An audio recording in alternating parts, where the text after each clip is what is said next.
fellow children, hope all of us are doing good. The topic that we will study today is active and passive voice. Think. Choose the correct option. आपने इन sentences में जो blank दिया गया है, उस blank में नीचे दी गई options में से correct option को choose करके fill करना है. Like the first one is that portrayed blank by my mother. अब हमें options क्या दी गई हैं? Painted, was painted, has painted. तो हम कौन सी option choose करेंगे? Was painted. तो हमारा sentence बन जाएगा that portrait was painted by my mother.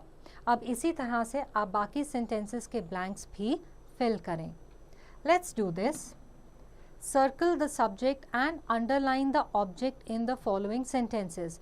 ये जो sentences दिए गए हैं, इनमें आप subject को और object को underline करेंगे. Like if we look at the first sentence, the baker baked half a dozen pastries. इसमें baker मेरा subject है, उसे मैं underline कर दूंगी और pastries मेरा object है, उसे भी मैं underline कर दूंगी. तो इसी तरह से बाकी के sentences में भी आप subject और object दोनों को underline करें. Let's read. The voice of the verb tells whether the subject of the sentence performs or receives the action. तो voice हमें बताती है कि subject action को perform कर रहा है या action का असर अपने ऊपर receive कर रहा है. There are two types of voices. The first one is the active voice. In active voice, the subject performs the action expressed by the verb.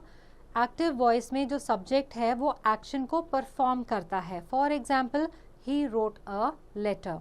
Then we have the passive voice. In passive voice, the subject receives the action expressed by the verb. Passive voice में जो subject है वो action को अपने ऊपर receive करता है. For example, a letter was written by him. Now, when changing from active to passive voice, the subject in the active voice becomes the object in the passive voice. Active voice का जो subject है वो passive voice का object बन जाता है.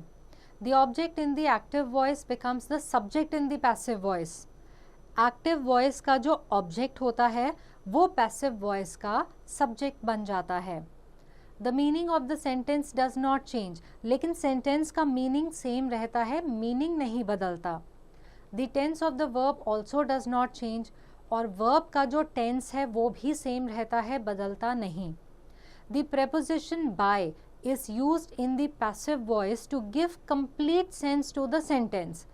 हम passive voice में preposition by का इस्तेमाल करते हैं ताकि sentence का sense बने.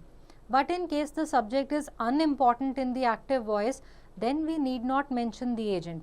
लेकिन अगर subject जो है वो important नहीं है active voice में, तो हमें ज़रूरत नहीं है कि हम उसको mention करें.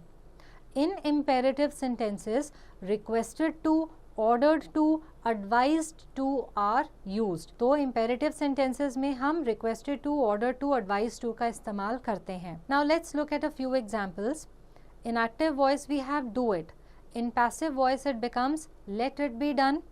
Now in passive voice we have you are requested to come here.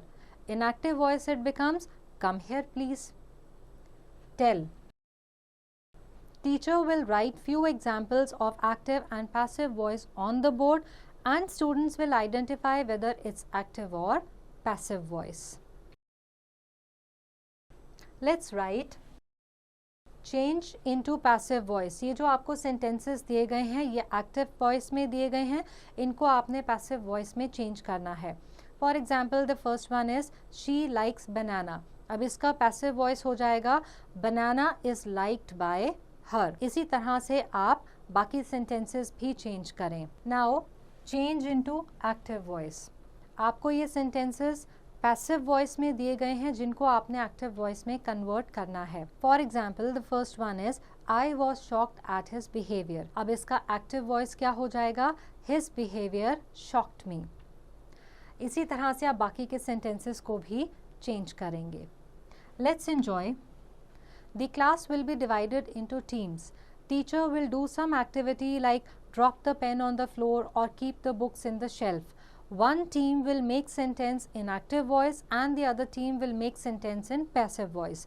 तो आपकी टीचर जो है कोई एक एक्टिविटी परफॉर्म करेगी, क्लास को दो टीम्स में डिवाइड किया जाएगा, एक टीम उस एक्टिविटी का एक्टिव वॉइस में सेंटेंस बनाएगी और दूसरी टीम उसी एक्टिविटी का पैसिव वॉइस में सेंटेंस बनाएगी. For example, Neha drop the pain on the floor, this is active voice.